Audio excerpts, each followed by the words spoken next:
What is up? What's happening, everybody? We are back on for another reaction, but we're doing it a little bit different this time. I got the homie Frank Thompson up here with me, and we're fixing to get into his new song, Help.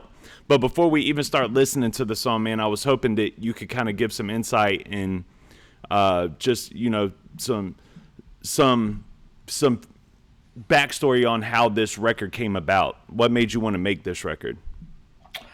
So it started with working inside of this boys' home. I was doing some volunteer work inside of the boys' home, and I think I talked about it last time. Doing a little bit of the things there, and two songs came out of that. Right, "Hell Ain't No Home" came out of it, and then this one, "Help." Right. Yeah. Like I was doing some work with them, and I had worked with them for a pretty extensive time. And I hadn't recorded anything, man. And so when the time came for me to go down to Florida and put in some time with the guys and put in some studio time, all I kept thinking about was these kids, man.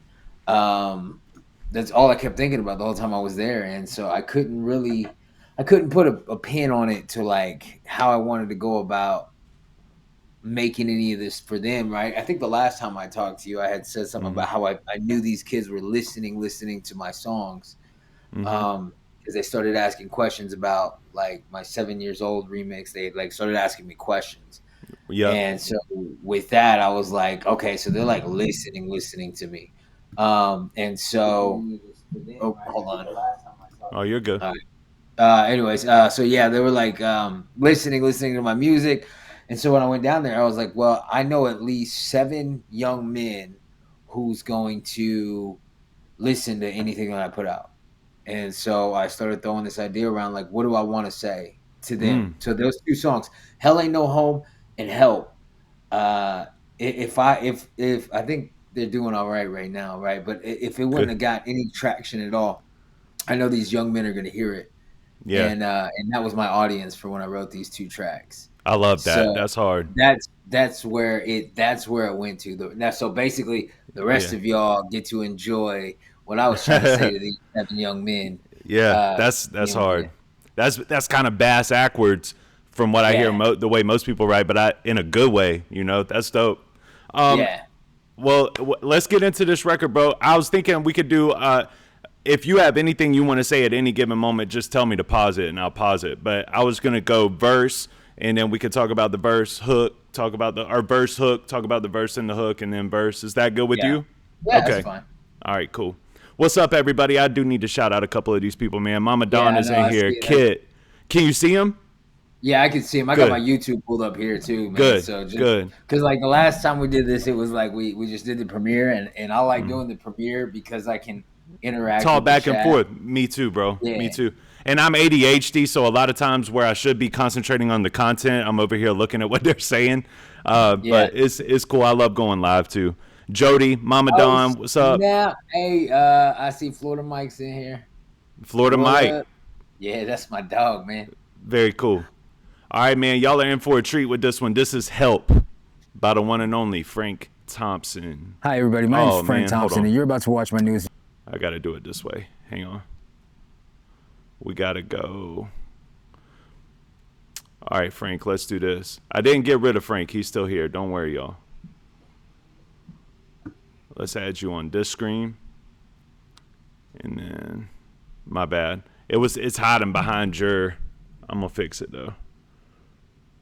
Technical difficulties. Y'all know what it is, man.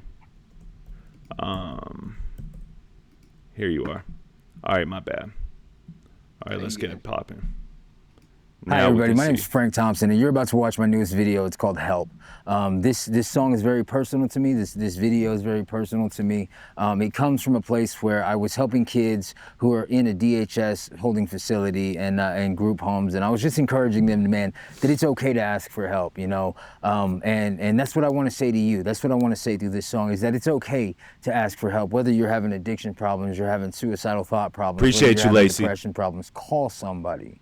I'm going to go ahead and leave some numbers on here. That'll be numbers to the hotline, the suicide. Let me pause it for a second in case somebody wants to take a screenshot or something like that of those phone numbers. If y'all know anybody that's going through it or y'all feel like y'all need that number, save it just in case. And shout out to Lacey. Lacey, thank you for being in here. Or is that Lacey and Carol when it's speaking in lyrics? She said, I think they run a combined thing. She says, shout out to two of my favorite people. Love you guys. Shout out to two of my favorite people. Love you guys. Thank you. And thank you. She said, LOL, sorry about the double text. Voice to text always doing me dirty. That was funny. Shout out to y'all as well, man. All right, let's kick this off, bro. A prevention hotline or a toll-free number that goes to a 12-step, whether it's Alcoholics Anonymous or Narcotics Anonymous, numbers that where you can find where your local meetings are, wherever you're watching this from. Again, man, it's okay to ask for help, and I promise you, there's somebody out there who would much rather hear from you than have to stand over you, if that makes sense. God bless you guys. Thank you.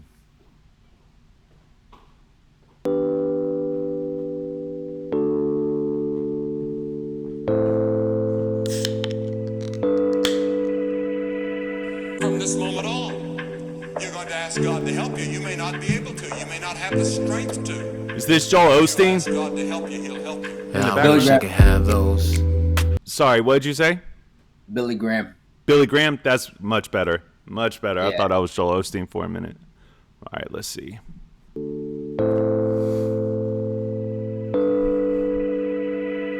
From this moment on, you're going to ask God to help you. You may not be able to. You may not have the strength to. I rock with that hoodie, bro. I wish I could have those. Better feelings instead of wishing to get another bag, though.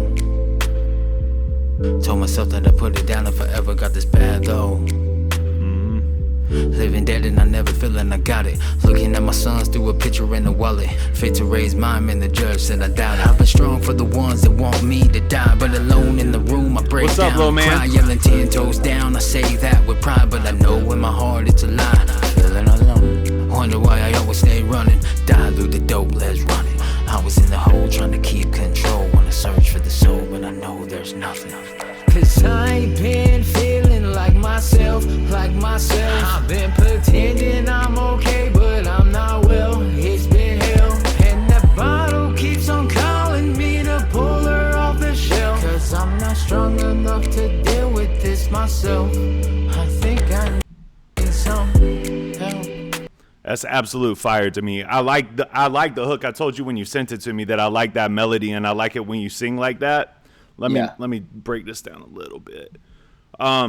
But also like some of the stuff that stuck out to me, and you can bounce off and say whatever you want to say about it as well. But some of the stuff that really stuck out to me was like telling yourself, we all did that. Like we all, whether it be like beforehand, I used to always be like, man, if I ever get to the point where if I'm on H, like I ain't gonna do that. Like if I get to that point, I'm done. You know what I mean? Or you might say something along those lines, and you don't realize in those moments that you're there before you realize that you're there. And then, you know what I'm saying? It's like at that point you almost feel like it's too late. So then it becomes a different excuse. It becomes the excuse of like, you know, well, I don't necessarily need the H. It's just something that I use when I can't get the pills or whatever the case is. That was my thing, right? So I would touch the hard drugs if I couldn't get the prescription drugs.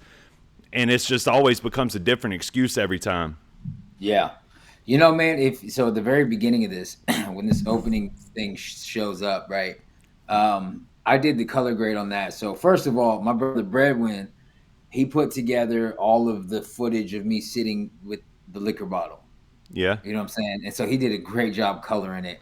I shot all of the other scenes where I'm wearing the hoodie. I shot that in Oregon, and my boy Mike Sons ran the camera, and I edited all those into what Bredwin had already sent me. All right, Frank. With coloring, yeah. Right. Okay. And, so the very beginning shot, right, and I kind of fucked that because the very beginning shot I colored, but I just kind of was doing it on the go, and but the opening scene of it is a bottle of liquor, and then in the background there's a picture of me and my boys, right, and so I'm a very visual person. and I believe there's power in video, there's power in movies, there's power in anything, you know what I'm saying? But I'm also a deep thinker, so it's like the whole setup for this was like there's the liquor bottle in front of me, you know what I'm saying?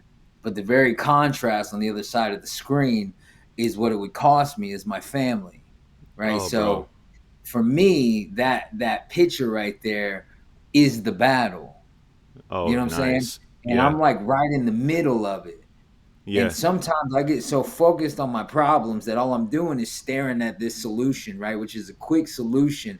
And sometimes I forget who's supposed to be backing me. So like bro, when I said, because I set this No, whole thing up. that's nice. Yeah. Yeah, I set it up. I like the house that I'm in is my old house. When we moved into this new house, like I was just like, man, I want to shoot that was my old house. And so it was a lot smaller.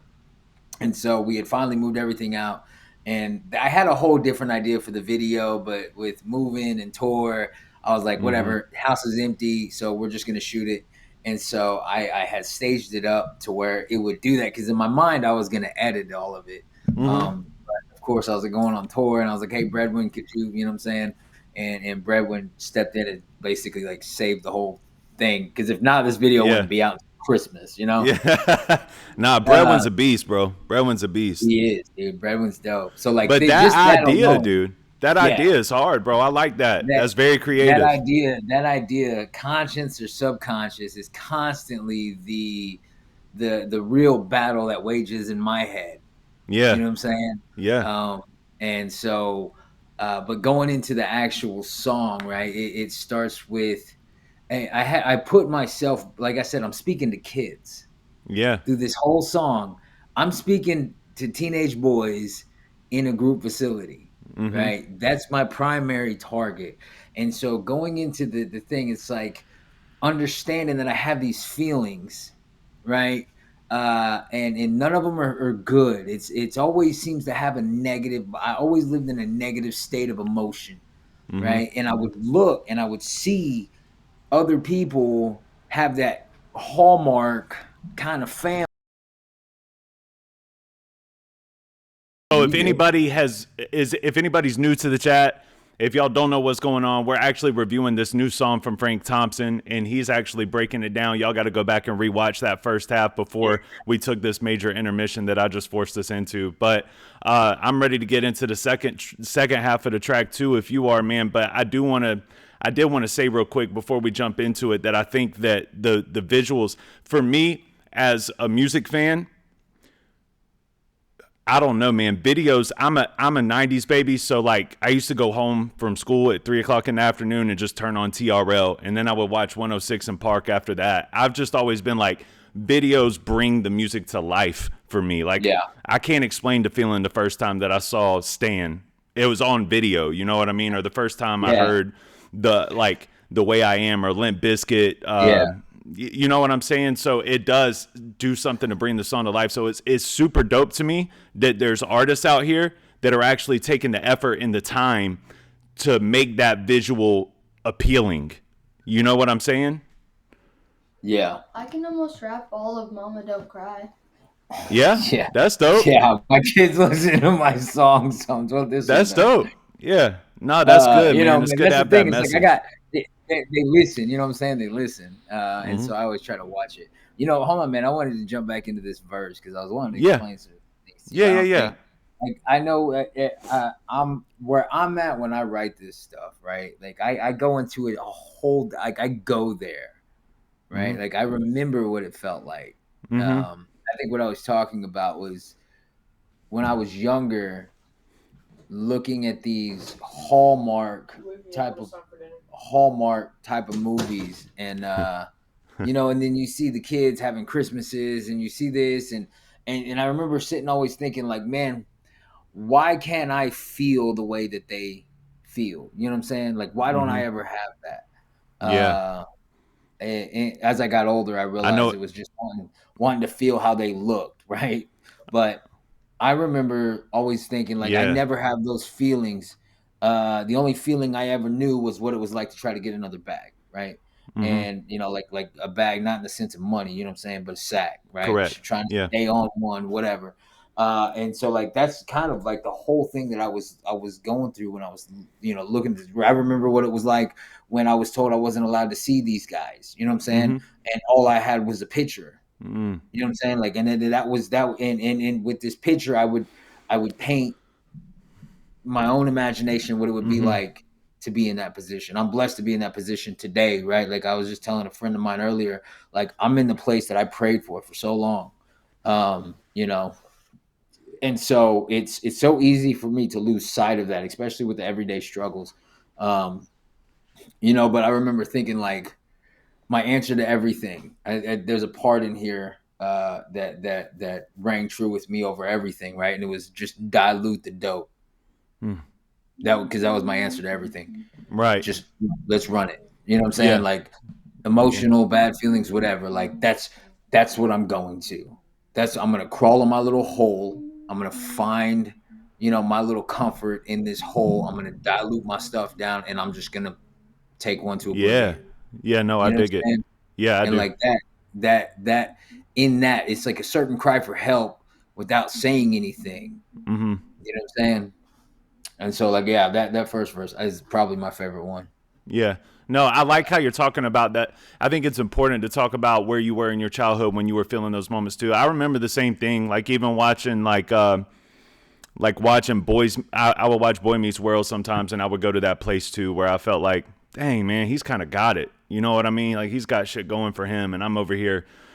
And I agree with you. I like how you said afterwards that that's what you like what you see is what they wore on the exterior is what you were essentially wanting. But I think that that's important into why you feel this need to help the youth. I feel that too. I've anytime that I have an opportunity to talk to somebody younger than me or help out somebody younger than me that I see going down that path, I'll always try to put my arm around them. And sometimes, man, I'm sure that you can attest, it gets really frustrating. Real frustrating when, but they're stubborn in the same way that you were stubborn and they start going down that path anyway. It can really, it's frustrating. They're calling me nerds. No, they're not calling you a nerd. They're saying be a nerd because nerds make money. Yeah. Sit down, nerd. Yeah. You're calling me a nerd. You want to run it? Yeah, let's do it, bro. I'm sorry again about the it's so unprofessional, bro. That's all right. Yo, one day when the curtain calls, I don't wanna pick up with the heart that's flawed, saying damn, I missed it all. Cause mama said, half-hearted measures don't fly, finding love in nothing but happiness don't come from a lie, but I'm damned if I don't even try. I was sitting on a bad side of baptized to get mine. I regretted everything that I had tried. Prayed to God and I swore it was the last time. Guess I didn't see those signs. Lord knows I was lost. Feds kick in the dough. Hands up slow and get on the flow. I was caught sending them off. Maybe now this will get them to stop. Kinda weird. Bro, you know what? There's I will say that part right there, man. One day when the curtain calls, you know what I'm saying? Everybody knows that is. I don't want to pick up with the heart that's flawed. You know what I'm saying? Damn, man, I missed it all. But there's a part in there I was throwing That's around. That's a hard bar, bro. That's a hard bar. I like that. It. There's a part in there though, like, and this just comes from being around the program, right? The Alcoholics Anonymous program, basically my whole life, right? Because my mom, my dad struggled, and then my mom went to the program, and so the second my mom got sober, then she's trying to push this program off on me. But there's something we say in the program, right? And it's half measures avail us nothing, right? If you don't do something to the fullest extent, it's not going to get you anywhere. Right. And so that's where that came from, man. It was my mama saying half-hearted measures don't fly. Like half-hearted measures just will not get you there. And so like that's kind of like how I felt all the time. Right. It was like half-hearted measures don't fly. I'm finding love in nothing but I. Right. I'm finding love in nothing but myself. Go ahead. Happiness doesn't come from, it says happiness doesn't come from a lie. Right. This lie that I'm living. But I'll be damned if I don't try, right? So that's like all of that. It's I think going back to the first verse, there's a part that is in the first verse. Yeah, where it says I'm yelling 10 toes down. I say that with pride, but I know in my heart it's a lie. You know what I'm saying? That goes back to being with the homies, right? You're sitting there and you're like, I'm 10 toes down, bro. I'm fucking we'll ride. All the way with it. Yeah. Yeah, but I know in my heart, like, out of pride and ego, I'm gonna push this thing to the fullest extent out of so-called loyalty. But in my heart, I know for a fact, like, I don't want to do any of it. Yeah. You know what I'm saying? Like, I don't want to do any of this. Like, I'm saying I'm with you and we'll ride, and I'll ride because of my ego. But in my heart, like, I don't want no part of this, dude. Yeah, but bro. I'm stuck in this place where I've made my entire life this certain persona. And now I have to live up to it. Right. You know, and if I don't, then they're gonna talk about me. Then what are they gonna say about me? And I'll tell you this, more than drugs and alcohol, right? The one thing that I loved more than drugs and alcohol was the way that you seen me, right? Was the way that you painted me. Yeah. The second they started painting me this person and this and that, I fed into it, right? And anybody who tried to say that I wasn't that, I gave them a reason and to show them, like, no, bro, I'm really that with this. Yeah. You know, and I tell people all the time, bro, I pretended and faked my way all the way to the penitentiary. That facts. You know what I'm saying? Yeah. Fake it till you make it is a real thing. Yeah. Yeah. And then when you're stepping into prison, right, when we come pulling up and we're getting off the county van and you're pulling up to this Supermax facility and you're in this prison looks like a prison, right? I was the first place I went to was Lexington Correctional in Lexington, Oklahoma. And if you look at that, bro, you'll see the double layered fences, razor wires. You pull up on a bus, they open the gate, they let you in. They have the fucking cop down there with the mirror walking under the bus to make sure nothing, you know what I'm saying? Like, and you pull up and you see this place and it's like, fuck. You know what I'm saying? Yeah. Any man who pulls up to that place for the first time and they say they're not scared is a fucking lie. Gotta be. Yeah. You know what I'm saying? There's no feeling on earth like having your freedom stripped from you either. I don't think people really realize that haven't been locked up. Like, if you've never been locked up, bro, that feeling of like, that motherfucker, I'm sorry, bro, I didn't mean to say that in front of your kid. That dude is your daddy. You know what I'm saying? Yeah. Like, and there's nothing that you can do about it, bro. Yeah. Like, and the thing about it, man, it's like when we pull up, you have all the war horror stories going through your head. You know what I'm saying? And then you have to find this place where it's like, I'm scared, but I've spent a whole life pretending that I'm not. So now I'm walking in there, chest up, head high, and I already look like a target, not only to the police, but to everybody else. Yeah. When really, I'm just trying my best not to show the fear. And it becomes this vicious cycle, right? And so it's like I pretended my way to get there, and then I had to pretend my way through it because a long time ago, I lost the connection of who I really am. That's a good point. Yeah. You know what I'm saying? Yeah. I built an entire life off of fear. And it wasn't the fact that I was afraid. It was more of the fact that at one point in time, there was somebody who made me afraid, and I swore that nobody would ever do that again. You know what I'm saying? Yeah. And so when you're looking at your life through the lens of that perspective, right? Like, then it's not so crazy that a 12-year-old took a gun to a football game. Right. You know what I'm saying? Yes. And when you like, I don't know about you, man, but on the other side of that as well, I would say like the one good thing about living your life, because I relate to what you're saying very heavily, but the one good thing that I found in that is when it came time for that switch to flip and I had to become someone new, it was actually quite easy because I truly didn't.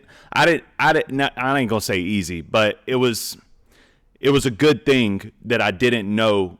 I didn't even know the roots that I was holding on to at that point. So when it came time to flip that switch and become somebody new and shed that old skin, it's like a relief. It is, bro. It's relieving. It might be the only relief that you have, and it's an opportunity to become an entirely different person with it. And the good thing about it is just being able to say, like, I can really, at this point, like, I can be who I want to be and let that become your reality.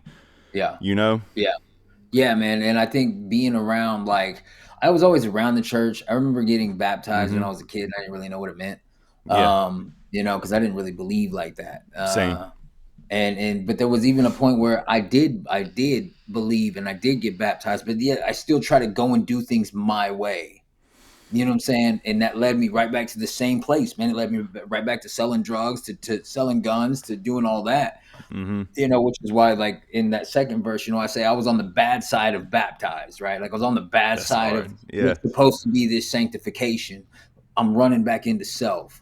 You know Yeah. what I'm saying? And It's like I'm you were still going. thinking about what can this do for me. If you're like me, that's how I was when I first tried to mess around with Jesus. It was like, what can you do for me here? Versus when I really surrendered, it was a total surrender. And that's why I'm thankful for the 12 steps in AA, because that taught me that I needed to surrender. I didn't even understand or comprehend what that meant. But when it came time to do it, it blended so well, man. I'm very thankful for that. But sorry, I didn't mean to cut you off. No, you're good, man. So the end of my run there. So like, after I put my faith in God, and I did the baptizing. I spent my personal time. I developed this personal relationship with God, with Yeah. the God of the Bible, right? Who I believe is Christ.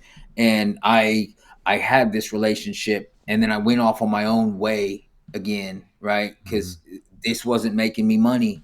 You know what I'm saying? This wasn't filling some needs that I met. And it's because I didn't have the right perspective of it at the time. So I went back to what we do, right? And we went back to the old stuff, like a dog returning to its vomit. And I did. And it ended up being the same place, the same thing where I'm back into selling drugs. This was after prison. I'm back into selling drugs. I'm back into the guns, and then I had someone who was supposed to be my boy, right? I mean, that's just kind of how the game goes. He flipped on me, did a couple controlled buys. The next thing I'm knowing, man, like feds are kicking in my door. You know what I'm saying? I had the drug task force show up at my apartment, and you know, SWAT everything. And as soon as I seen him coming, like he had just left my apartment, and then here they come around the corner, and it was like, yeah, that's not coincidental, you know. Jesus was going to use you, bro. Jesus was going to use yeah, you. bro. Wasn't nothing you could do about Bro, it. You could try. Yeah, you could try. Jesus needed you, bro. He was, or didn't need you. He was going to use you. I got hit. They found a gun. They found a bunch of bullets. Oh, I think I'm losing something here. But they found a bunch of bullets. You good? You got me? Yeah, you're here. Yeah. All right. But yeah, they found me. They found a bunch of bullets, and you know, it was the whole thing, and they were going to hit me with charges. I was already out, convicted felon with the firearm and all this other stuff. But they had their warrant set up, and I lived in an apartment complex where we had our door number, our apartment number, everything. I lived in a little part of it where it was, I can't remember the apartment number, but then there was A, B, C, and D. Okay. Was the addresses. So depending on the letter of the door, right? And I was in A, their search warrant had D, which was up top. Wow. And so when I got arrested, and my attorney got all of the discovery and everything, and then he could tell that on one of the papers that the warrant had been doctored a little bit to make it look like it was supposed to be an A. And but then found another paper where, you know, it was obviously a D, and so because of the inconsistencies, it was ruled their warrant was ruled inadmissible, and so they threw the whole thing out. But Yeah. I still went to jail for child support because they said we want them off the street. So they found what they could. They found that I had not paid child support, and so they got me with indirect contempt of court, and I sat in county jail for 6 months. Right. So like, even in that sense, like had it not been for that oversight on whoever's part, wherever, and you know, and people, and the lawyer find, like, I would be sitting in prison right now, right? Because like they had me on a 7-year, like it's crazy, Yeah. you know, and like I go to jail over that, you know, and so there's certain steps that I had to recognize that God was like, look, if you don't straighten this shit out, Yeah, bro. you know what I'm saying? Yes. Like, you're gonna have a ministry, but it's gonna be there, and ain't nobody gonna hear it except for the guys in the walls, you know. Yeah, bro. No, that's real, bro. That's real. Yeah, which I see it now, which is why I don't glorify it, that life, right? And because anybody who's truly been in through some things, like, you don't hear prisoners of war. You don't hear a lot of people coming back from actual war, and they talk about the battle, right? They talk about the violence, the things. They don't glorify it, because when you've actually been through some stuff and you've seen what people will do to other people for money, the last thing I want to do is come out here and promote that to anybody. Right. Because it's a vicious life, bro. It'll use you, it'll abuse you, and it'll throw you out, and it will replace you with somebody you love, and they'll build that person up, and it's the same cycle over and over and over. Yeah, I'm also of the belief that, like, if you shouldn't have to glorify it, you shouldn't have to, but like you can tell your stories, but people, I feel like people can read it on you. You know what I mean? If you're from a certain cloth, I can read it. You know what I'm saying? And I think that other people can read it as well. And what's understood ain't got to be explained anyway. So I love seeing people like you that put Jesus first, because it's bro, in all honesty, man, it can get kind of lonely at first whenever you make that transition.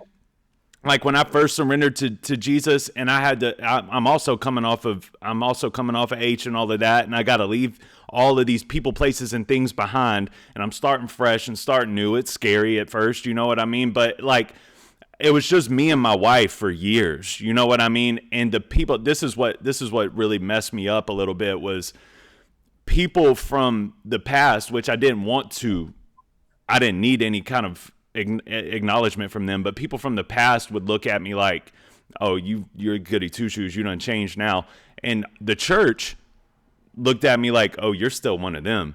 And it was this weird place of like, God, just use me how you want to use me. And I had to really grow into that, and mean it. You know what I mean? Because God, and I think that's dope whenever I see other people out here that have that grind, because I didn't know many people like that for a long time, even going to AA meetings, and it's your story's different. And to find somebody else who has a story similar, bro, I salute you, man, because it's rare, you know? Yeah, I appreciate it, man. It's crazy. I just got word today that I'm a part of. I just got not accepted, but I got invited to do this thing for the Oregon Juvenile Youth Facility up in Burns, Oregon, right? So I'm going to be a spotlight artist. I met the guy when I was in Oregon, and we talked a little bit. He tuned into the premiere of the video, and he was like, dude, I've been sharing your video with all the people, like all of his staff members and stuff up there, and they're like, we're going to have this guy on as our spotlight guest on Tuesday. You know, I'm doing a meeting with these guys. I had one today, and I'm just, not just talk about the importance of storytelling when it comes to our youth, right? The importance, especially incarcerated youth, the importance of telling your story, the importance of music and art to give that release, right? To help give them some, and so like that came out of this, which I thought was dope, man. I was, like I made a post about it and was like, numbers are cool, views are cool. I sometimes get lost in the numbers, right? But at the end of the day, of course, that's what it's about. Yeah, that's what it's about, bro. It is. It's getting in front of these younger men and saying, you know what? Going back to the fear thing, like, you don't have to let these people drive you to be somebody you're not just for acceptance. Yeah. Yes. I love that, bro. I love that. I had a just quick side story real quick. When I first started to kind of grow in my faith and grow into the new person that I was, I guess this was probably about 6-7 years ago or so. It was right before my wife got pregnant with my second daughter. I remember specifically, I went up to my pastor, and I love my pastor, so I'm not bad mouthing him. But at this point in time, I went up to him, and because he goes to the jails and he goes to the prisons, and he's one of, you know what I mean? He goes out there and does his thing. But I was like, I feel like you should, like, whenever they call you for the juveniles or whatever, I would like to share my story with them, share some hope with them. And I remember he was like, I'll think about doing that, man. And he hit me up one day. I appreciate him hitting me up at least and not leaving me on wondering whether or not he was going to do it. But he hit me up one day and was just like, man, I'm afraid that you don't know the Bible enough. And I was like, and I didn't, you know what I mean? But at the same time, I still look at that situation like, bro, that was a fumble, man, because I still feel like I could help so many people and lead them the right way, if you know what I mean. So, but I mean, that to me, that's also God. That was maybe God telling me 6-7 years ago, you weren't ready, bro. And it is what it is. But so I respect that, bro. I think that's awesome that you're able to get in there and help this younger generation of kids out. That's something I haven't been able to do. You know, I noticed that like it happens a lot, especially with people in recovery. You get your first, year within your first year, and your automatic response is, I got to go and share this with the world, and I got to go and try to help save it. You know what I'm saying? And because I did it, and then somewhere I think it was along, year 2 or 3, I realized it was like, a guy told me like this. He said, Alcoholics Anonymous, Narcotics Anonymous is one of the only places where you can take a broken down person who feels like they're nothing, build them up, and then they start to think that they're spiritual gurus, right? And he said, but then he says, then recovery sets in, and when recovery sets in, that same person will just sit back and just say thank you. Yeah, you know what I'm saying? And I had to get to that.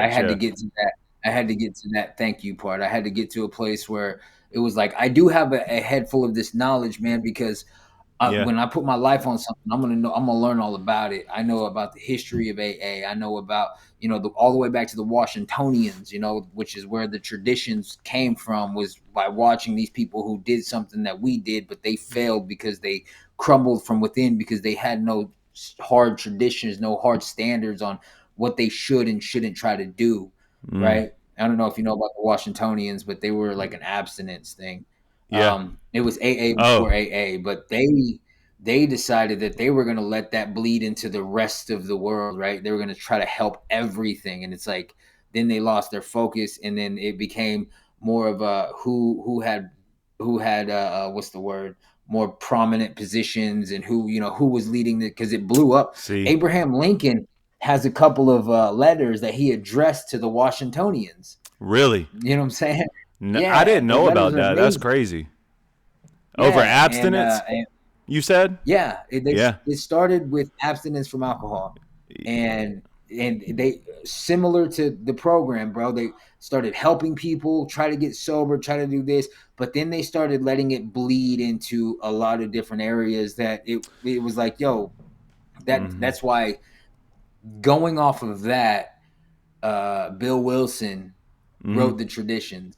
You know what I'm saying? Was like, hey, we should do this, right? We don't have opinion on outside issues. Anything outside of not drinking, we're not gonna try to tackle none of that. That's not what we do. I didn't know that about Bill, man. Yeah, that's cool. That's cool backstory, man. Yeah. I should look into that a little bit more. Bro, I know a lot of the history. I went to Akron a couple of times. I went to Dr. Bob's house, you know what I'm saying? I went and stood over his grave. So when I get into something, I get into it. Yeah, that's hard, bro. Yeah. Now that I can rock. Yeah. Now that I can rock with you on. But once I learned all this stuff, you know what I'm saying? Like, my immediate response was wanting to go and shed the light to everybody, because they all need to know. Yeah. And that goes right back to that problem that that I had, was when people try to take their beliefs and shove it on me. Yeah.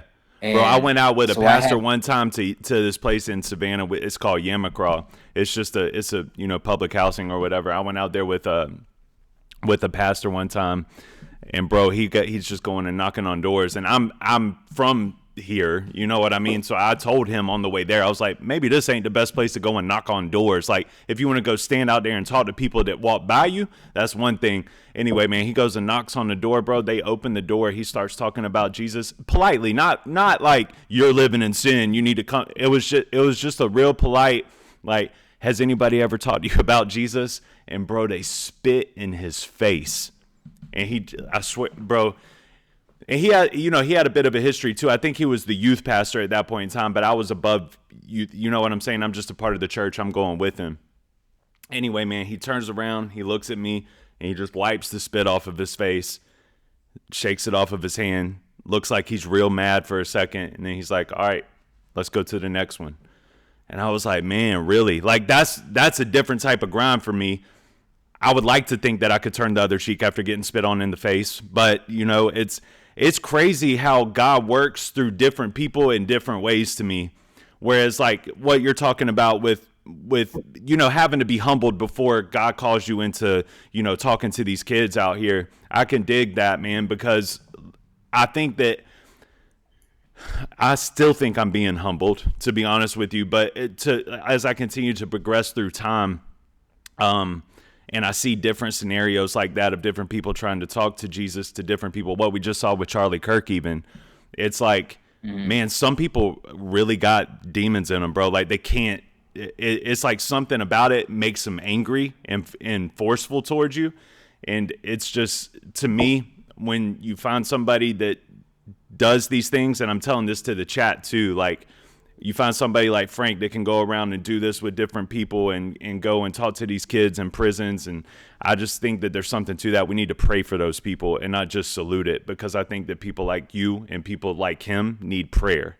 So I just wanted to say that. That's my 2 cents on it. Yeah. Man, like the whole thing with all of that when it happened, man, I remember sitting back. We were in Indiana. It was one of our days off. We was on tour, and I seen this video, and I seen the video. And when I seen the video, I was like, that's not real. Yeah. You know what I'm saying? And I seen where the forward shot, you know what I'm saying? And then I seen the back shot. Like it was 2 videos next to each other. And and so I Googled it and I was like, holy shit. I was like, did that just happen? Like that literally just happened. You know what I'm saying?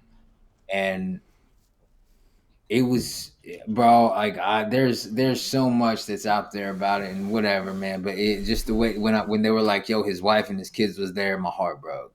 Same. You know what I'm saying? My heart broke. And they can politicize it if they want to, bro. But to me, he got offed because of his faith. That's the way that I see it. I feel like as Christians, we feel it that way. Yeah, it was anybody who gets shot down like that for speaking their opinion in a state where we have this freedom of speech is unnecessary.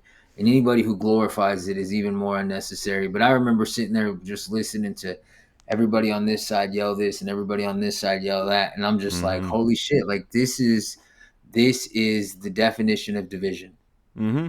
I'm saying this is the definition of division.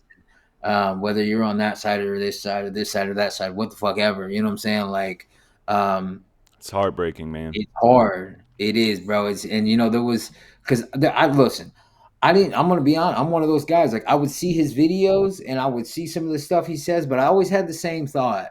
Right, it was like I couldn't do that, just because I come from a place that's like I will not argue the gospel. Yeah, I will not argue the gospel because then it becomes who's right, me or you, and it takes the light off of what it was intended to. Right. I like that point actually. Yeah, I like that point a lot. Do I agree with that community that's into believing they're what they are?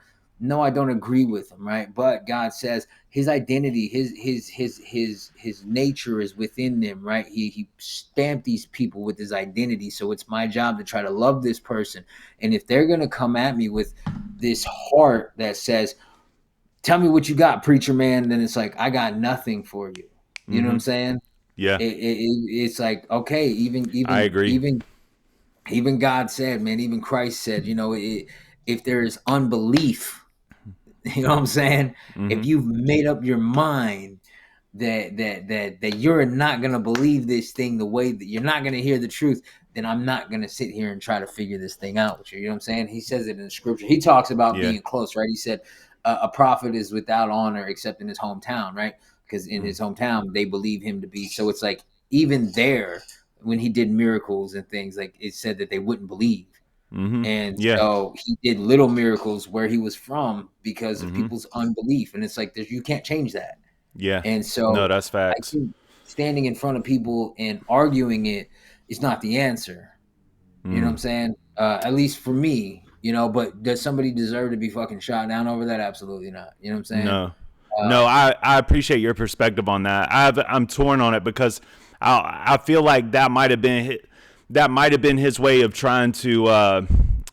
That might have been his way. Like I don't like the gotcha of it. I'm with you on that. But like if it was in good faith or whatever, I'm all for it. But I think that I appreciate your perspective on that because a lot of I agree with it, and a lot of times I think that it was, not necessarily by Charlie specifically, but a lot of times in those moments, it can really be like a gotcha thing where it's like, you're trying to get this person, and that's not biblical. You know what I mean? So I agree. I agree with your perspective on that. Yeah. I think this is probably the only place that I'll ever share that, because usually when people ask me, like, what do you think about this? I'm like, yeah, I don't. Yeah, me too, bro. Me too. It's like the I best don't like opinion I can give. I'm like, yeah, I don't. I tend to not. Yeah, dude. I At just had least a conversation with a liberal guy on my series, a conversation that you were on. I didn't watch it. I seen that it was Oh, on there. I was bro. gonna go watch it. I made people so mad, bro, because it wasn't supposed to be a debate, but I made the mistake. Remember, I told you when I did it, I was like, I don't like going live for a conversation with. Yeah. I should have stuck to my guns, and he was like, nah, bro, we got to go live. And I was like, all right, man, if you think you can handle it. But I was like, you got to remember, we're making content, and I'm trying to spread this content to tons of people, bro. So like those 15 to 20 in the chat, though they're important, let's not make it a conversation with the chat. So we're having this whole thing. He's like, yeah, absolutely. Bro, it took 3 minutes, bro. And he was like, what does the chat say? And then he got triggered and he started saying stuff I don't even know how to debunk yeah, I'm not a debater. I'm a converser. Yeah. So, bro, him and the chat are just going back and forth, and I'm just sitting here with my hand in my head like, this sucks, man. This isn't what I wanted to do. But yeah, that's how I feel like everything turns out these days, bro. Is it just full circle turns into this, I got to get him. And I don't think we can even help it. I think it's just human nature when you're passionate about something to try to, like, even if you don't believe in what I'm telling you, it's like I got to make you believe what I'm telling you. You know what I'm saying? And it's rare that we find people that want to find common ground anymore, because it's all about that moment of you're going to hear what I got to say and you're going to feel it. And it's just, I'll tell you this story. I told it on the Speaking with Lyrics podcast. It was about this guy that I was in prison with, right? And he was a devil worshiper. He was one of my cellmates, and he was an ex-pastor who fell away from his faith and got into Satanism. Really? Right. And so and so at the same time, I'm trying to read scripture and I'm trying to do Bible, and I'm like 6 months in, bro. I don't know nothing about this Bible. And so here's this ex-preacher who's a minister. He would walk around, he would do the 666 with his eye, he would throw Satanist signs, he would say like very just rude stuff. And all the way out I remember there. he would taunt me with scripture. He would say, hey, do you know how in this one it says this, but then over here it says this? And, and it was confusion, right? It was confusion. And that's what they love to do. They say Satan is the master of deception, the master of confusion, right? It's the spirit of confusion. And so I got to this place where I was getting so confused, and I was praying. I was like, God, move this guy, move me, move something. Like something's got to give. Like, I don't know how to do this. Like, I'm trying to be obedient. And I'm hearing nothing, bro. It was like crickets coming from heaven, dog. And finally, I was like, I'm just gonna go beat the shit out of them. And before I did that, I had just gotten a bag of coffee, and and I made 2 cups of coffee, and I walked up to him and I told him that. I said, you know what, man? I said, check this out. In a spiritual whatever, like, you got me beat 10 times out of 10. I don't know what I'm doing here. I said, but realistically, we're both in prison right now. He was like 55. He was in his mid 50s. I was like 26, right? So I'm like, realistically, I could fuck you up right now, and there's not a damn thing you could do to stop me. I said, so how about this? And I gave him a cup of coffee, and I said, you leave what you believe over there, and I'll leave what I believe over here. Come on. And and then we ended up talking about basketball, and then he was telling me about his daughters. I was telling him about my sons.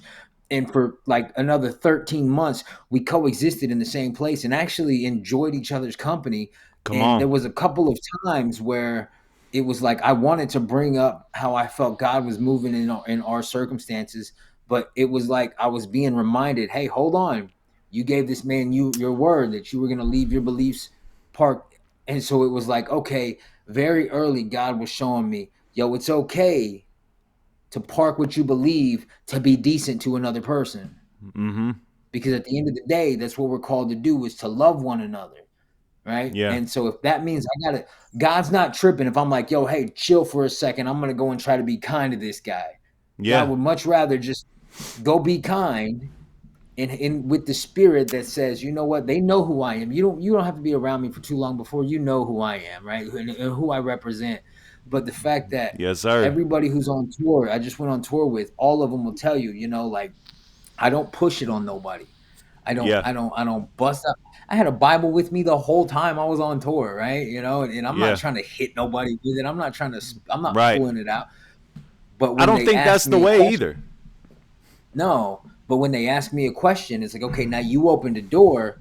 I'm going to step through because you asked.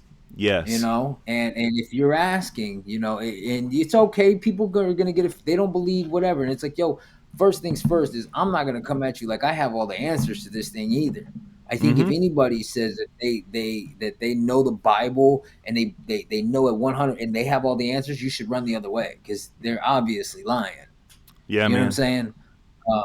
I've never met somebody who truly read the Bible front to back and was like, I believe everything in that thing, right?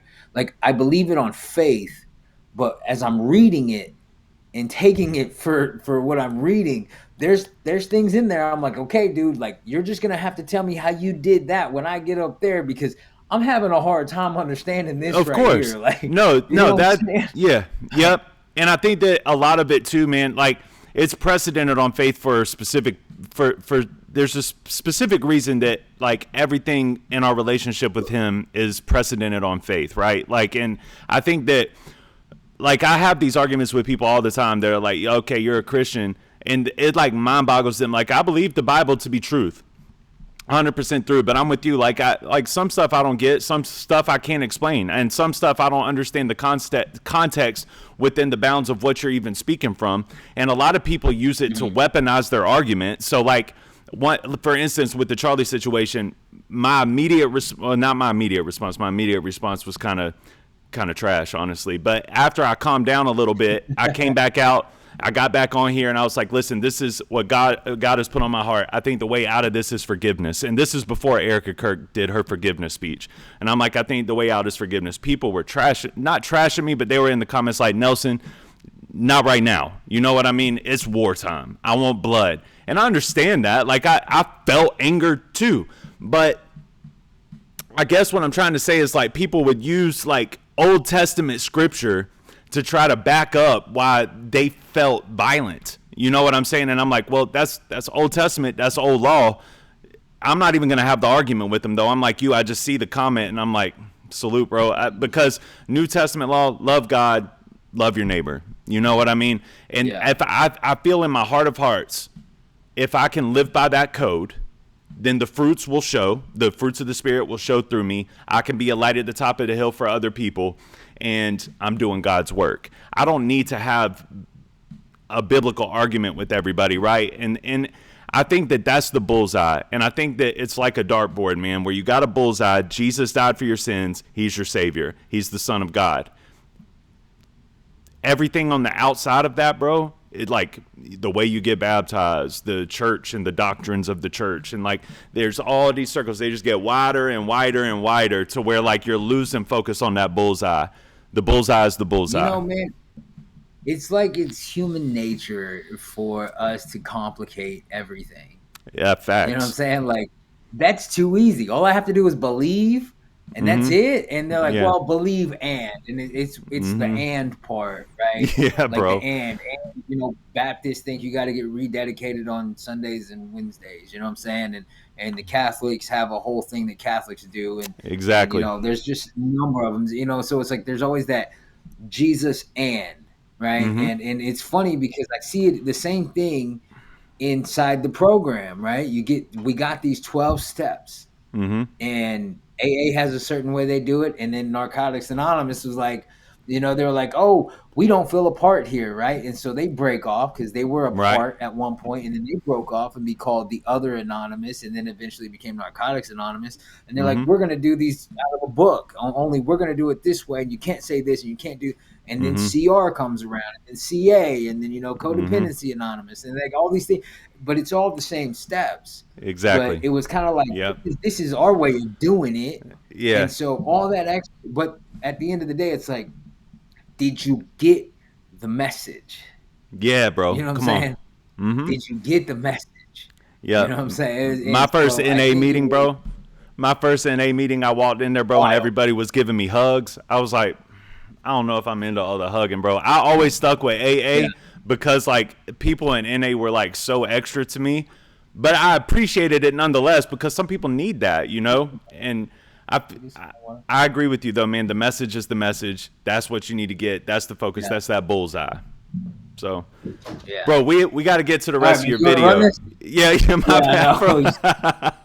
A conversation with Frank Thompson Part 2, baby. Myself, I've been pretending I'm okay, but I'm not well. It's been hell, and that bottle keeps on calling me to pull her off the shelf. Cause I'm not strong enough to deal with this myself. Facts. I think I need some help me, I can't help myself. I lost everything inside my hell, and I was selfish, stuck inside my cell, and I only care about myself. Feeling like I know it's a dead-end road, and I know that I'm doing wrong, and it's killing me. At times we need reasons to change, and a helpful hand got in the way. Cause Lord knows. Cause I ain't been feeling like myself, like myself. I've been pretending I'm okay, but I'm not well. It's been hell, and that bottle keeps on calling me to pull her off the shelf. Cause I'm not strong enough to deal with this myself. I think I need some help. And then the second thing you sing well, bro. That word believe means more than just believing with your mind. It means committing yourself, your total self to Christ as Savior and Lord. From this moment on. No, that's amazing, bro. I love the singing on it, and you can rap too. I saw that that Instagram this is off topic, but I saw that Instagram post, bro, where you were spazzing out on stage, and I was like, dog, Frank, you was getting after it, bro. A lot of times, like, Hard Target and Simple Man, like my wife, well, Simple she did like, but Hard Target she didn't really rock with off of watching music videos and stuff. But when we went to that tour, bro, my wife was 100% sold on Target. Target ended up being like her favorite performer there. And I'm like, it's funny how seeing somebody do something live can really transform your experience. Like, so I thought you killed that, bro. I thought you killed that one little segment, man. I wish I could have came out and saw the show, bro. I appreciate it. Yeah. So yeah, man, I know going back to this thing right here. So this whole song could be summed up on that last word, on the last line of that bridge there. It says, at times we need reasons to change and a helpful hand guiding the way. You know what I'm saying? Whatever your reason may be, whether it's you're tired of running into walls, or whether it's you have kids trying to shadow box in the background, you know, whatever it may be, whatever your reason is, you know, at times we need reasons to change. And when you decide you're going to make that change, bro, I've never met somebody who was like, oh, I just decided to change my life around and I didn't need nobody. You know what I'm saying? I didn't need some kind of guidance. I didn't need a true north, whatever it may be, right? So then it's like, yeah, dude, whenever you're ready to change, you need somebody. You need help, man. You need help. I didn't get here doing everything that – if I was to say that I got here doing all this stuff, I would not only be disrespecting, first of all, my Lord and Savior, I'd be disrespecting my homies, man. Dirty, Target, you know, OT, bro, Overtime putting me on his tour for July and getting in front of people. You know what I'm saying? Like, there's so many people who reached out and just they thought, hey, you seem like a good dude. You have a good work ethic. You know what I'm saying? Like, you don't mind getting out here and getting dirty with us and figuring this thing out. Why don't you jump in? You know, and it was one of those things. It was like, if it wasn't for them, I wouldn't be here, right? I'd still be just flipping out little songs on freaking SoundCloud. Yeah, and I think that's the importance of being able to go back and see those kids, or going back to those AA meetings and seeing those people that are coming in and they're totally messed up, bro. And it just reminds you, like, oh yeah, every time I try to take control of the wheel, that's what happens. You know what I'm saying? That's what I've always loved about AA in general is the ability for them to see you in a better place, to give them motivation, and of course the ability for them, or for you to see them, to have that remembrance of, oh yeah, let me make sure I don't end up back in that situation if possible. But not just that, bro. The one day at a time structure is such a cheat code in life. Everybody should do it that way, bro. But whatever. Like do what you want to do. But one day at a time, one step at a time, one goal at a time, bro. One everything at a time is the way to attack life. I wish people really understood that. There's a guy that I spend a lot of time with, a couple of guys that I spend a lot of time with, man, but all of them, I think I told you this, they all got decades of sobriety. One of them's got 50 years, right? Just got 50 years this year. And he's the first one that'll tell you. He's the first one that'll tell you. He'll say, the only way that you got more sobriety than me is if you woke up before me. Hey. Because I only got the one day. Yeah. Right. And it's funny because this is from a guy who's been doing it for 50 years, bro. And he'll be the first one to tell you. He'll be like, you got more time than me if you woke up before me, because I can't stay sober off of yesterday. You know what I'm saying? Sheesh, bro. That's powerful. So yeah, dude. And so in learning that, we all only have today. Right. Because I can use my clean time as my little ego pump up too. You know what I'm saying? Like, of course, it comes way different places, man. But when I'm sitting with the guy who's got that much time and he's as humble as he is, especially about his sobriety, and he's the first one to talk about, like this, it's a one day at a time thing, consistently being around the program and not just being around it, man. Like, he loves it in a way that a man would look, because you know what I'm saying, like he don't have a wife, you know what I'm saying, so like the way that you would see how passionate somebody is in speaking about the person they're spending their life with, he's that way when it comes to talking about this program, right? About how crucial it is that he continues to find other people, alcoholics, that he spends his time with, that he talks to, that he works with, because it's just who he is now. And he's been sober longer than he's been drunk. You know what I'm saying? Yeah. And he's still like going off on this thing about how important it is that we just spend today doing something for our recovery. Right. That's important, man. It's important. It's important for me to look at life like that. I agree. Me too, bro. I'll get caught up. I'll live my next 5 years in the moment that I'm sitting here in this chair. Yeah, bro. You know, and ego itself is a hell of a drug, bro. Ego itself is a hell of a drug. Like, it is. Like, I tell people all the time, they'll be like, bro, you deserve this, or this person deserves that. I'm like, deserve is a hell of a word, bro. That's a hell of a word. I don't even rock with it. Like, I think Kendrick had that song on his newest album. It's called Man in the Garden. And I like the song. I think it was written really well. I think he attacked it really well. It's a dope record. But Kendrick says over and over and over again in that record, because I deserve it, because I deserve it, because I deserve it. And I'm like, bro, that's pride. That's pride talking. And pride comes before the fall. It's such a profound word, man. Like, and I feel like once you let go of that word and feeling like you deserve everything, I feel like that's when God actually starts to bless your life. You know what I'm saying? And that, I don't know, man. Deserve that's attached to ego, and that's attached to pride for me. It's just yeah. I know. I get it a lot, man. When people see what I've been through and they hear my story, the first thing that they'll say is, "You should be proud of yourself. I'm proud for you." I've just had to kind of just put that in a place in my heart. It's like, they don't see it the way that I see it, right? Like, because I'm just what you get when you choose to surrender every day. You know what I'm saying? So it's exactly. Like, in a whole lot of ways, I'm not the one who got me here, right? I just chose to surrender to the process, whatever that looks like. And so, but for the average person, they see it as a redemption story, right? Which is kind of like human nature. We all want some kind of redemption story. Everybody wants to believe in something. And so when they hear that and they see that, they think, oh man, I'm so proud of you. And I'm so proud. And so I've just had to learn how to say thank you instead of correcting. Same. You know what I'm saying? Yeah. Like, just Yeah. thank you, bro. Thank you. I I appreciate agree. it because I know it's coming from a sincere place for It them, is. and it's like, so it's just like, all right, man, I understand what you're saying. I understand what you're saying. Yeah.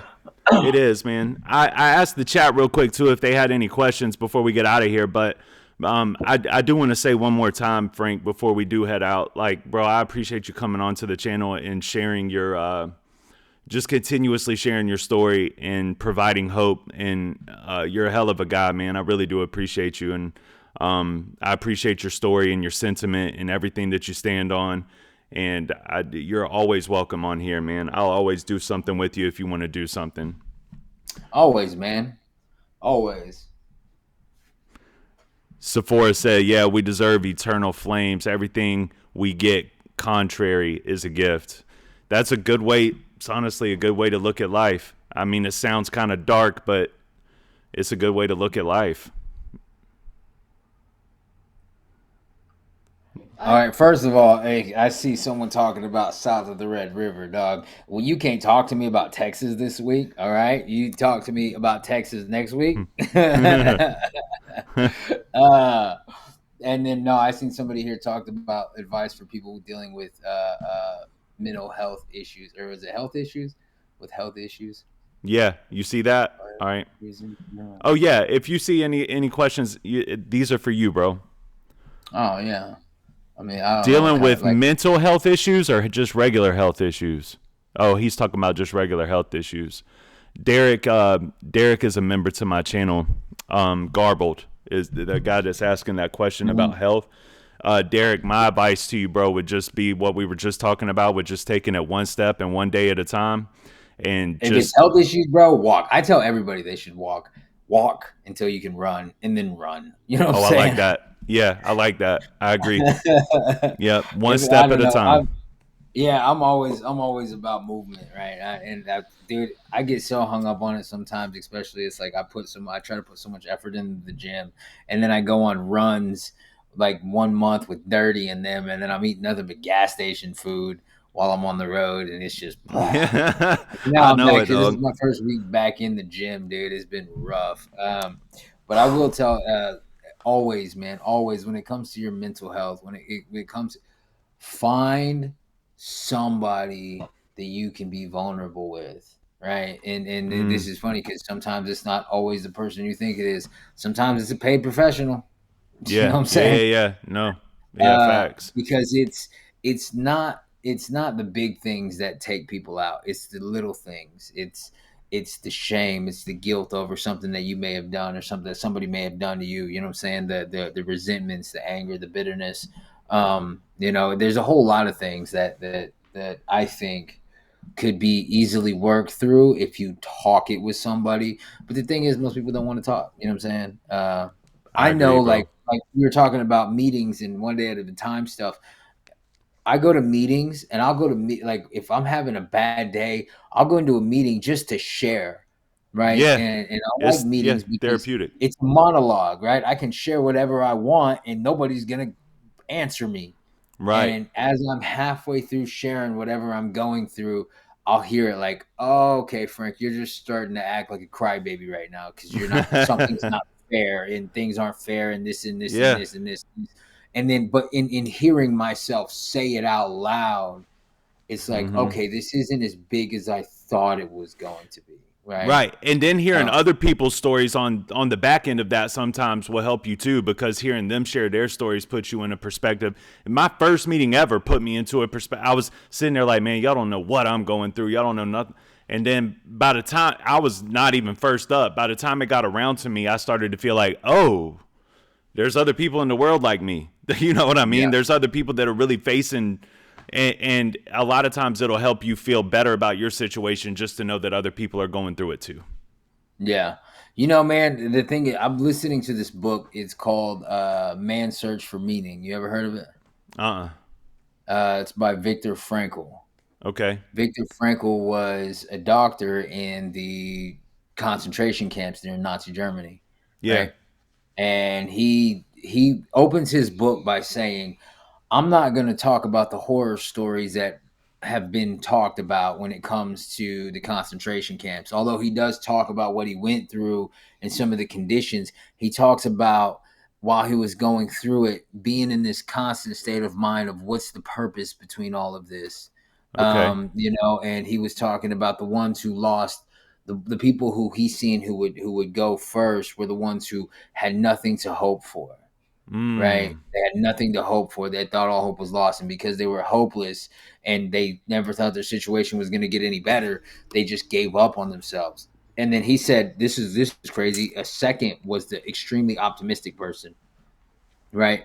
And Okay. because the extremely optimistic person is like, we'll be out by Interesting. Christmas, and then Christmas would come, and then Christmas would go, and they wouldn't be out, and then they'd be like, oh, we're gonna get out by this day, we're gonna get, and they just told themselves over and over, we're just gonna get out of here, we're gonna, and then those days would come, and they would put, they'll get better when this Mm-hmm. happens, and then that day would come, and then it would go, and then eventually they lost hope, just as they lost all of it, and they would die. They, what I'm saying? It was wild, man, the way he talks about all of it. But he Yeah. said that the ones he's seen strive are the ones who had hope in something that wasn't their circumstance, right? Whether it was focusing on a loved one that you would see again, or focusing on, what I'm saying? And it Yeah, was like, bro. and then he said that the day came when they walked out, and the ones who didn't survive long after they were free were the ones who let the situation of what they went through burn in their hearts into anger and bitterness. And they had this Sheesh. victim's mentality. And it was like, he said, it was as if you were underwater and you came up too fast, right? You just released the pressure. It was like that sometimes these people would, when they got out there, they just had so much anger from this victim mindset. And the Yeah. sad part was they lived in a world that was like, oh, that's right. With what you just went through, you have a right to feel that way. You have a right to, you know what I'm saying? Right. And Yeah. basically, people are cheering them on in a way that says you have a right to feel this way because of what you went through, not knowing that that's what's really eating them alive. You know what I'm Bro. saying? So Yeah, that's deep. it's a deep book, bro, and it just made me realize it was like setting your hope in your circumstances in something that you can't see, right? Like for me, it's Christ. It's the Mm. foundation that my life is built on, and because if I can do that, I know at the end of the day, at the very end of the day, regardless of what happens, whether the storm comes or it goes, my faith isn't built on the circumstances of which I live in right now. You know what I'm Sheesh. saying? Mm-hmm. It was No, I like that, bro. On Christ the it's a solid rock I good stand. book. Yeah, bro. It's a good book, man. It's really worth a listen too. Yeah, I'll you listen. gotta text me that. Text me the name of that book or text me a link to Yeah, it or whatever so I can because dude, that sounds good, bro. That sounds what I that sounds like it'll something I irk your need. heart a little bit though, man. It'll irk your Yeah. heart, bro. It was crazy. It was crazy. Kit asks if you got any plans to come down south or the Red River. I have no idea, honestly. I know for the rest of this year, I'm gonna do the Trash Miss Bass in Pennsylvania, and that's Okay. probably the only thing I'm doing for the rest of the year. Yeah.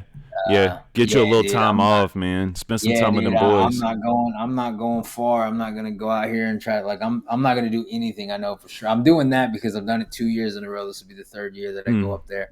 Yeah. And I have I posted a thing. It's my Never Look Back shirts. I'm gonna have.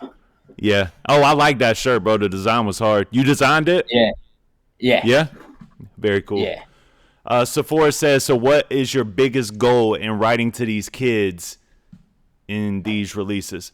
I guess the music. Like, what is your biggest goal in writing to the kids with the music that you're making? So when I wrote these, at least the two songs that I just put out, the Hell Ain't No Home Mm-hmm. and this one, the Help, it was just in showing them that you can write authentically about yourself and situation, right? Because at the time I was working with some kids and they were writing some bars and they were rapping bars to me, but it's what you would think a 13, 14, 15-year-old kid would rap about, right? They would rap about what they know, Mm-hmm. what they hear, the life, the guns, the gangs, the this, that, the smoking ops, and all that drill rap stuff. You know what I'm saying? Or the like the King Von kind of flows.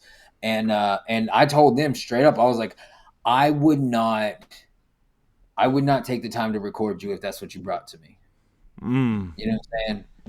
because I don't care about the language. I don't care. It's about the context. And if it's not coming from the heart, then I don't want to waste my time on it. Yeah. No, I agree. I agree. So, like, it takes a certain type of maturity to get to that point, though, man. And that's what you got to remember. I'll challenge you in that way whenever you do, which I don't think you'll struggle with. But when you talk to these kids, man, I'm going to tell you this just as somebody that, like, God didn't put it in my path for me to help kids out, but God has put it in my path over and over and over again for me to kind of put my arm around one person at a time, right? And I'll try to help out this one person. They seek for help. I give them a blueprint. I help them. I try to put them on the right path. And the one thing that I'll tell you, man, that I have to remind myself all the time is that patience is the number one thing, because they don't see things the way that you see things yet. And you have to kind of remember who you were when you were at your worst in order for you to teach them in the right way, I feel like. You know what I'm saying? So that would be my only thing in challenging you with that youth, man, is just always remember, you know, don't get too agitated and aggravated with them just because they don't hear you at first. It takes time, you know? I've had to learn that. 100%, man. 100%. Yeah. All right, big dog. I think we're about to have dinner here in just a little bit. So, all right. Well, thank you, Frank, again, man. I have 2 things to say. Okay. Number 1, I'm not a nerd. Number 2, protect yourself. My man. Thank you, Frank. I appreciate you so much every time, bro. For real. Hey, man. Appreciate you, dog. Yes, sir. You be safe out there, man. Peace. Yep. All right, y'all. So that was my very unprofessional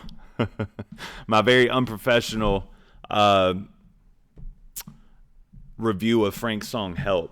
I'm sorry that I had to leave right dead smack in the middle of the song, man. I felt so bad about that, man. But thank you guys for rocking with him and talking with him and keeping everything entertained while I had to take care of that problem. I'm going to figure out a way to kind of chop that out of the video and re-upload this as just its own video.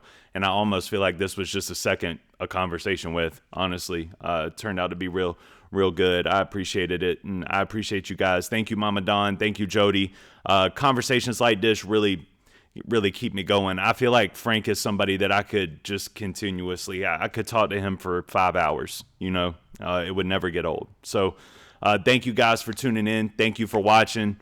I don't have any kind of crazy outro to give here, except for if you're watching this in the chat, not in the chat, 2 years down the road, 2 months down the road, tomorrow, whenever you see this, if you need help, the one thing that I hope you take away from this video is that you can't do it alone. And that's the most factual thing that I can tell you. And I think that Frank would back it up. Well, he did back it up. You have to get help. Whatever help you decide to rely on, I can't tell you where to put your reliance. But what I can tell you is that you can't do it alone. You can't make it through alone. If you're sick, you need doctors. If you're dope sick, you need a strategy. You need somebody to watch over you while you detox. You need a plan moving forward in life. If you're coming out of prison and you're trying to figure out a way to make sure you don't end up back in prison, find somebody that's successfully taken that road and gone down it. Find guidance, and don't lose hope in your search for help. And that would be my 2 cents at the end of this video. Thank you guys so much. Thank you, Derek, for staying the whole time. Thank you, Jody, for staying the whole time. Mama Dawn for staying the whole time. Sephora. I've seen a lot of you guys' names in here the entire time, and I do want y'all to know I appreciate y'all so much. Thank y'all. I will see y'all on the next one. I'm out. Peace.